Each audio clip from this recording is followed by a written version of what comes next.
Okay, so morning everyone. Thank you for joining us on day 2 of our virtual careers event. Thank you to anyone who joined our first introduction session this morning. If you did, welcome back to session 2. In this hour slot, Katie, who was a placement student with us, is just going to talk you through a short presentation to tell you about her career journey and her experience. And then if you have any questions, there should be kind of a little Q&A bar at the side. So if you do think of any questions, we'll do a Q&A at the end, but you can pop your questions in kind of any time throughout the presentation, and then we'll go through them all. So yeah, I will hand over to Katie for you. Thank you. So yeah, I'm Katie. I'm a site engineer.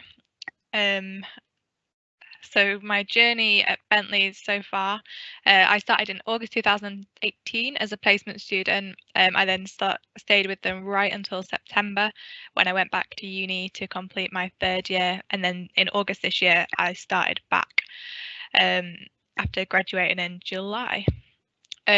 So while I was working with Bentley's, I was in the JBA Bentley part of the business. So we did a lot of design and build, and our contracts are primarily the Environment Agency and the Coal Authority.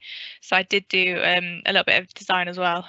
So initially I started out in design doing like the opening stages of a site project, so it was like the site design. So I was doing like the temporary works designs for the site, layout drawings, and creating planning documents just so that when we got to site we were ready. I then ended up doing a little bit of bidding work on a few jobs for a couple of weeks, which was actually really good because I learned a lot more about ecology due to the jobs that we were working on. And then I eventually got out to site full-time on the job that I had been working on in the office. So it was really great to then see what I'd been designing out in site. So on site, I was doing stuff like setting out Q&A, which is quality assurance type stuff, inductions, and helping the designers in the office. And now I came back in August and I've been sat on the design team for a different flood defence scheme in South Ferriby.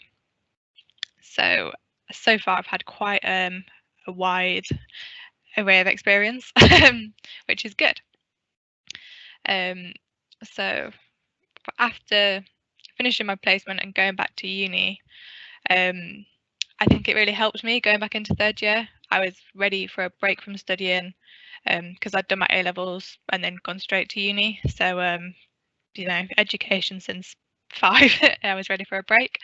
And then when I got back to uni, it kind of really gave me some good motivation to kind of get finished so I could get back to work, as I did find that a lot more enjoyable than studying. Within my group of friends on the course, kind of we'd all done placements as well. So when we went back to uni, we tried to really keep the 9 till 5 routine. We kind of like had a place where we all went to work together in the same we all went to work every day together, because kind of like with engineers, you always have your specialist softwares, and there was only a few computers with those. So that really helped us. And then I also then kept this up through lockdown just to kind of keep me sane. But hopefully that'll be long gone by the time you guys are in your 3rd year after doing a placement. So some other advice would be like try and keep hold of some calculations that you've done if you do them on placement. Like on placement, I did a lot of stuff on retaining walls and designing those. And then one of my modules in 3rd year was about retaining walls, so kind of I knew about it already, could just do the assignment really quickly and easily and save me a lot of time and work on doing that. It also really helped with understanding like construction knowledge, because kind of that's one of the things you don't really get taught about at uni is how to build things as such. You get taught your calcs and everything and how to design, but not how to build, which is actually a really important part of the job.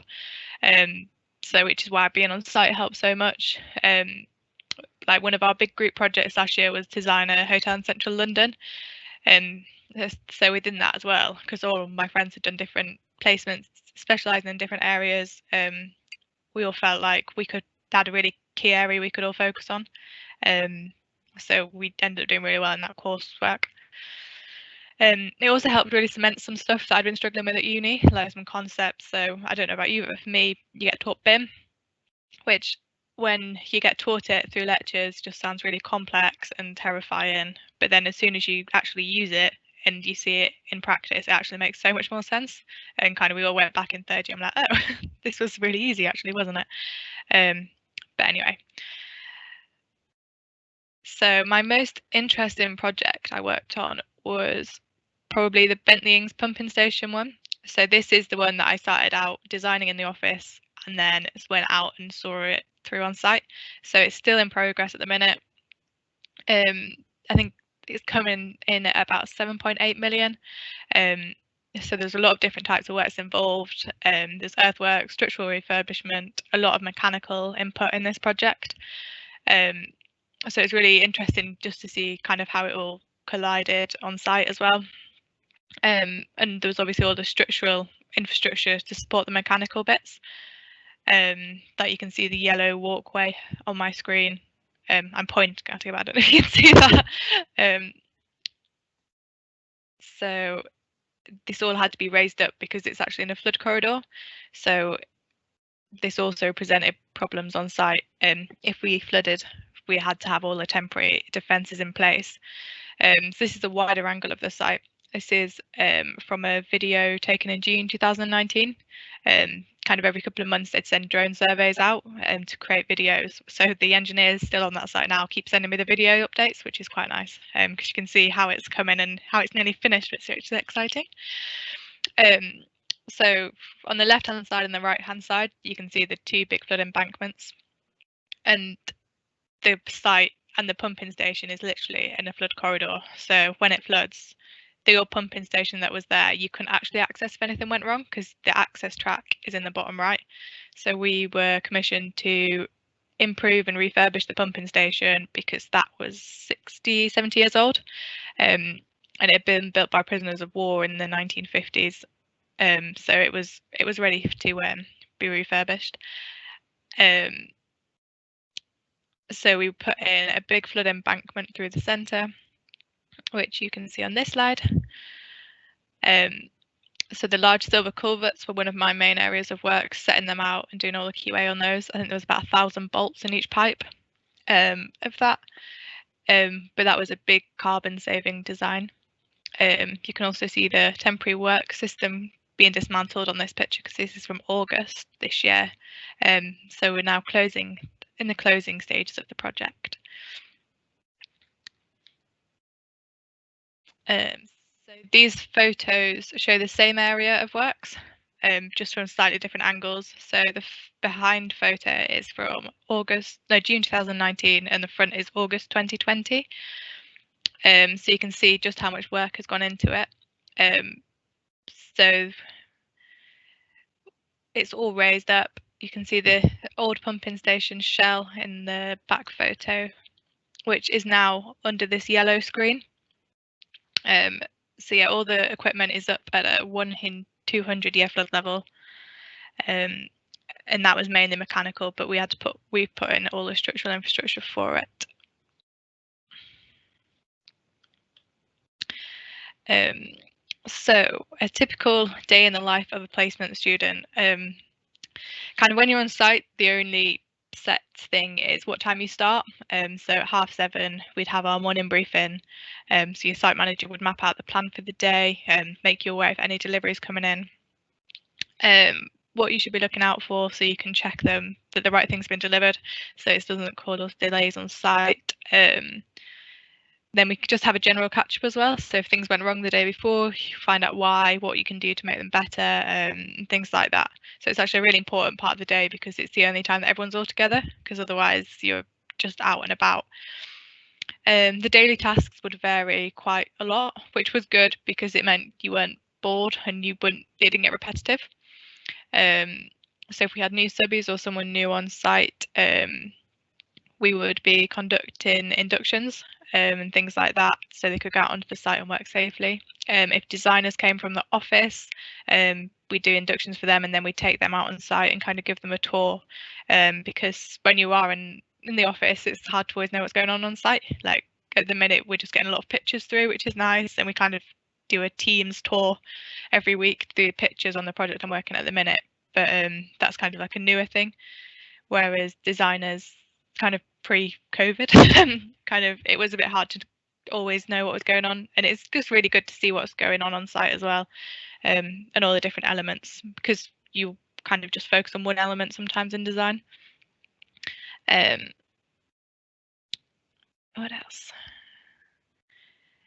So yeah, the designers would also ask us to do surveys and stuff for them. If this was if you were just a build contract, this wouldn't happen as much, and you'd be kind of more doing technical queries.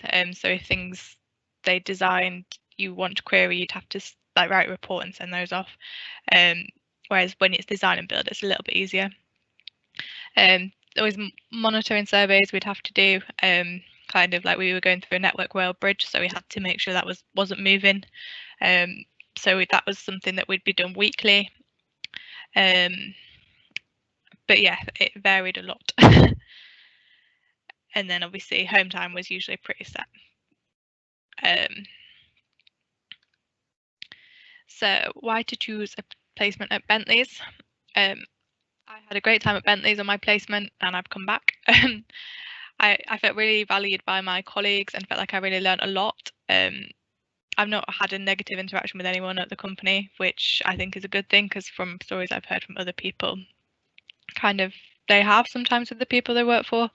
And even like some interviews I went for, this was much nicer type of interview process and just felt a lot friendlier. I got a lot of variance as well with the stuff I was working on, which was really good for me. Like another friend who I from placement, she was in Manchester just doing high-rise buildings and just focusing on precast panels. So kind of her job was the QA of the panels, making sure they were set out right and doing stuff like that. So now she's an expert in precast panels, but that's about it. Whereas I feel like I've got a much broader scope of knowledge. And I think the smaller projects and smaller teams do help that, because you do just do a lot more, which is good. So all my projects have been based around flood defences, which have been like piles, walls and structures and different environments like that. But I felt like I was really invested in as well as a person. They really want to build you up and make sure you're a really good engineer for them. So any advice as well for anyone thinking about a role or career in civil engineering and site engineering? Be willing to learn and ask questions is a really important thing. At first I was kind of a bit nervous to ask questions, but actually you can't know everything, and you know we all still ask so many questions, which is the best way, because otherwise you can kind of sometimes get the wrong end of the stick, but actually you learn so much more. And also if you ask people, like so if you're struggling with calcs, they've often got like spreadsheets that will help you out. So that saves you some of the work, which is good. And yeah, just be willing to learn. When I first went to do the bidding job, I didn't really think I wanted to do it, and I was like, oh, I'll do it. But actually I learned so much more, and like gave me a wider appreciation as well of like ecology and stuff and how we work with that, which I wouldn't have had the chance to otherwise. Yeah, so you don't get taught everything you need to know at uni as well. So when I started, I was a bit kind of daunted by the fact that I was being asked to do stuff that I didn't know how to, but actually no one really gets taught that at uni. So yeah, just don't be afraid to ask, basically. You know, everyone was a graduate once and didn't know anything at all. And keep positive as well is another really, not everything always goes right. Like some of your ideas will get scrapped and changed, and the change is probably like the most annoying thing, but it has to happen for a reason. Like the first thing I designed got scrapped by the site manager, but actually when kind of he said his idea, we all were like, oh, that's really obvious. I don't know why we didn't all think of that in the first place, but anyway, that was a really good learning. And now I use that idea again in another project. And always make a spreadsheet. Spreadsheets are your best friend if you're not already found out. I was a bit stubborn at first and didn't, and I was doing hand calcs, but then when like a tiny parameter changes and you've got to redo your whole calcs, it's so much easier on a spreadsheet. And evidence everything as well. Like I've got a huge OneNote set up where I just kind of write all my little tasks that I'm doing, like any assumptions you've made, any references you've found, because if you don't and someone comes back to ask you, it can be a bit tricky to then find it out.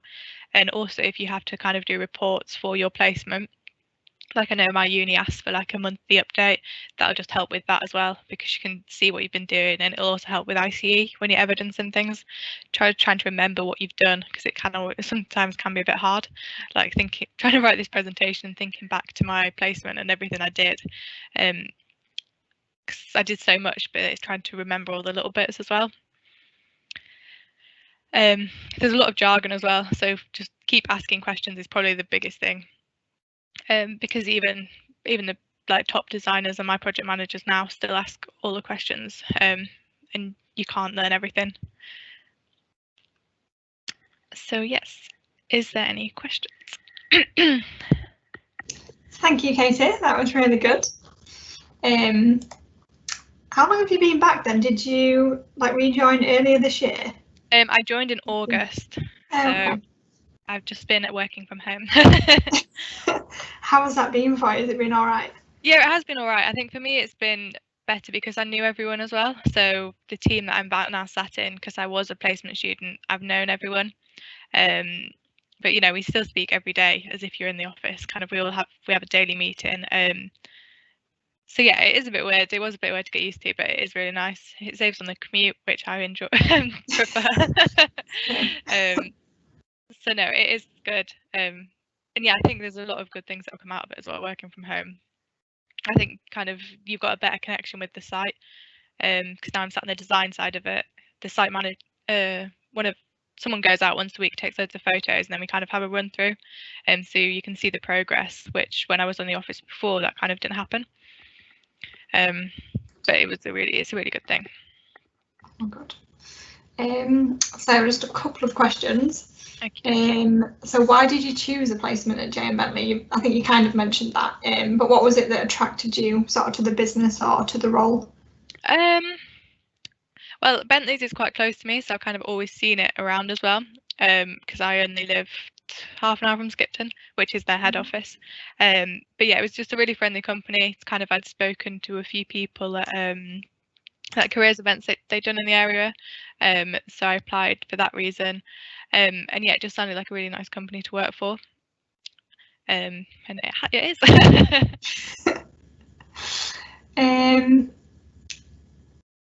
Okay, this is quite a good one. Do you think a year working in industry is more beneficial than like a variety of different placements?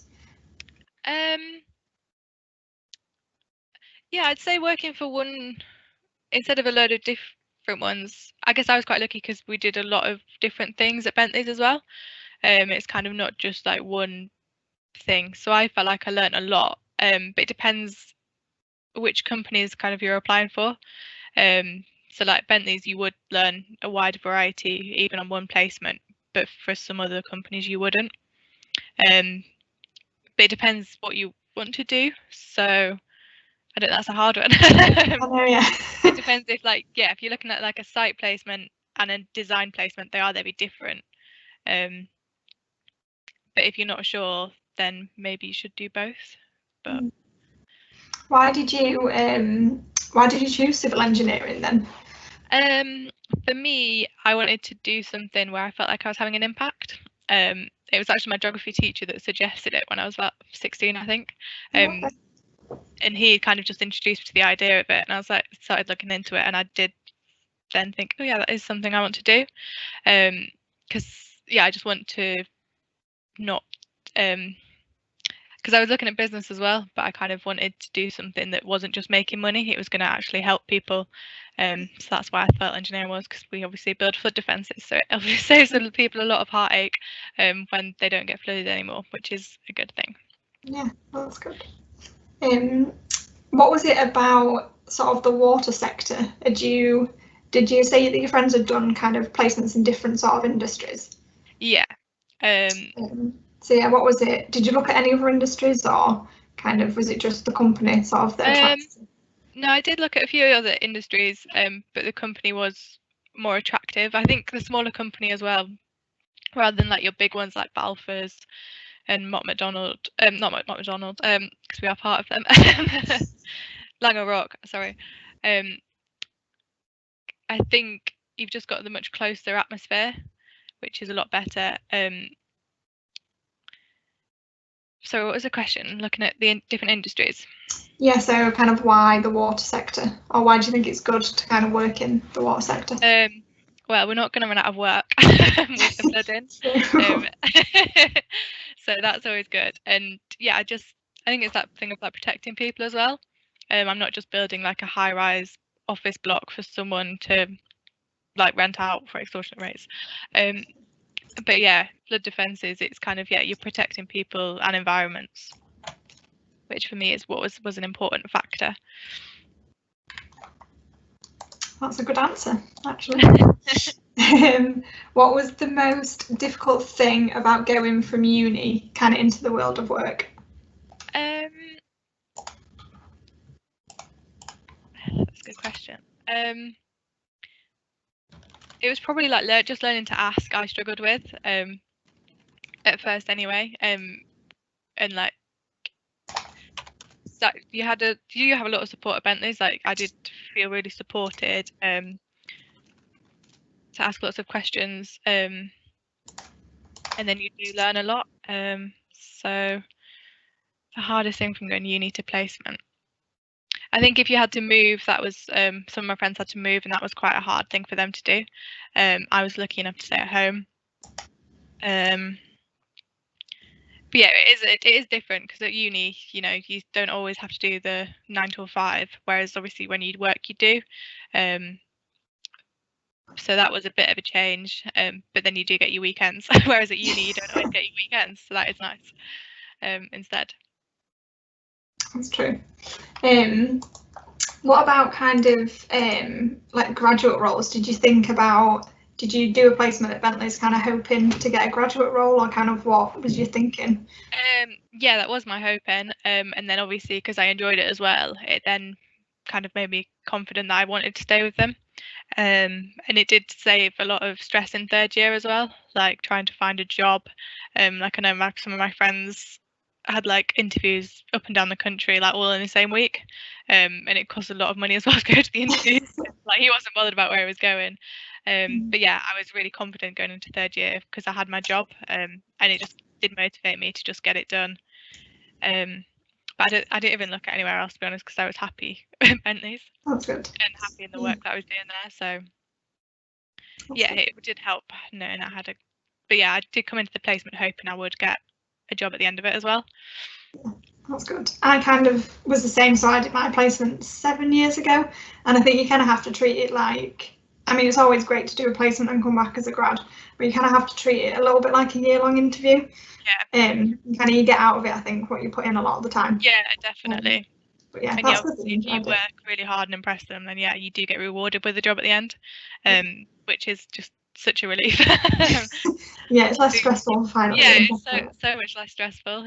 And I was just could be really confidently sat being like, but I've got my job, so I don't need to look and apply and do all the stressful interview processes, because it is hard doing the interview process and like all the applications. Yeah, definitely. So you can relax for a minute now. These are a couple of sort of recruitment-y ones, which I'm going to ask Lucy. Hi. So, you're back. So, living in Wakefield, which offices are the best for civil engineering placements?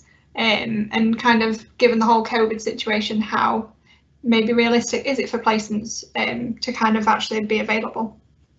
Okay, so the Wakefield location, I would suggest you've got a couple of options there, providing you're willing to travel. If it's a site-based placement, you could work in the Environment Agency framework, which runs out of Leeds office, but has various sites in sort of South Yorkshire area as well. But we also have Yorkshire Water that runs out of Leeds as well, so that would also be something to be looking out for when you're looking at the advertisements that are there. But you could, depending how far you're willing to travel, we also have Rolls-Royce that works out of Derby, which you could start going down the M1 and to that kind of location. If you were looking for more of a design side of things. You know, with agile working as well, you could almost, depending how much you'd be working from home versus an office and how much you're willing to travel, then you could look at a few different locations and look at the work that that kind of provides. In terms of how realistic is it, we're working really hard in the background to make sure that we will be able to onboard and support our placement students in the right way. All of our sites are still running with the COVID regulations, and we've done an excellent job. You know, we were key workers throughout that whole process so that our sites could run. Everybody still needs water. So that is something that we've had to deal with as a business throughout 2020. I'd like to say we're getting good at it and it's starting to be more the norm. So yeah, and you know, we recognise that placement students are still going to need that support.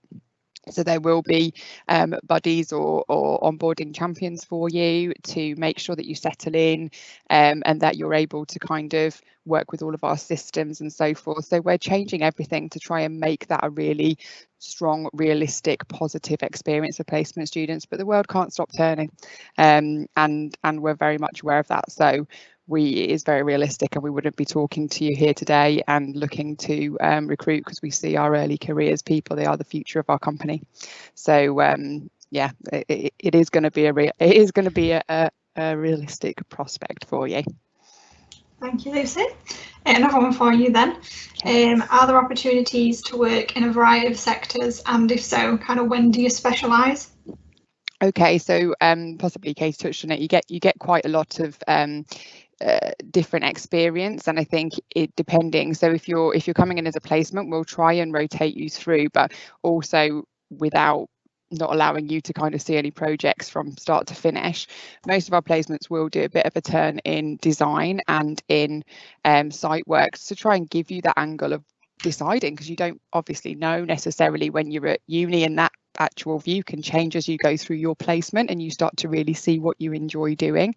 In terms of sectors, we do work in the water sector. As if you dialed in earlier today, you'd see that 85% of our business is water, but we are also part of McDonald, which has a variety of sectors. So there's opportunity throughout your career to kind of diversify and follow where you want to go in the best way.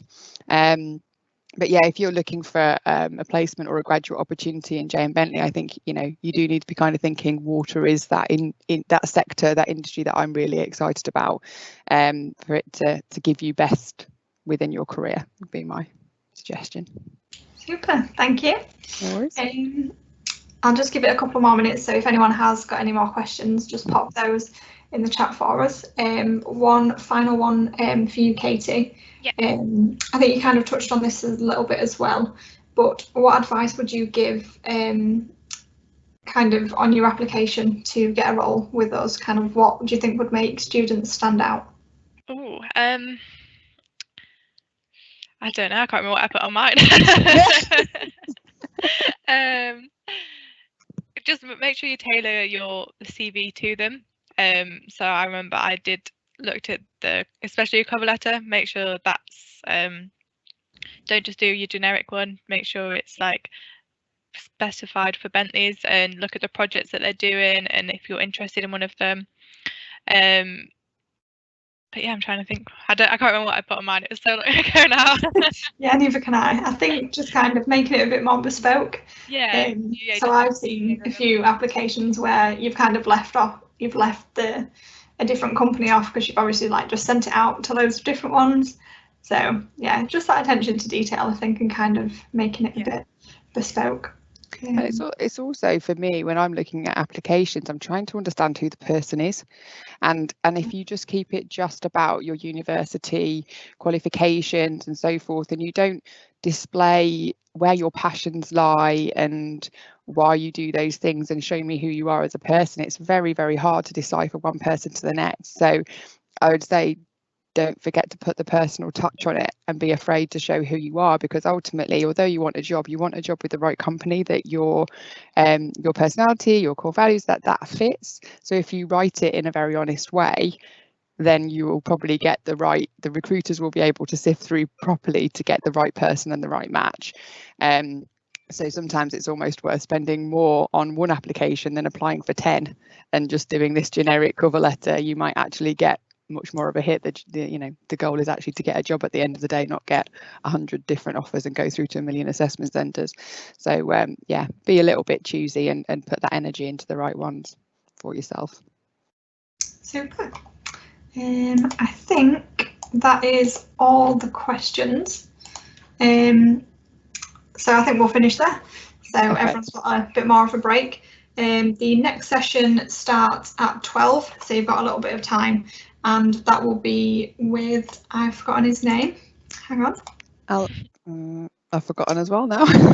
George, that was right. Yes, George. So he's one of our graduate engineers as well, I think, isn't he?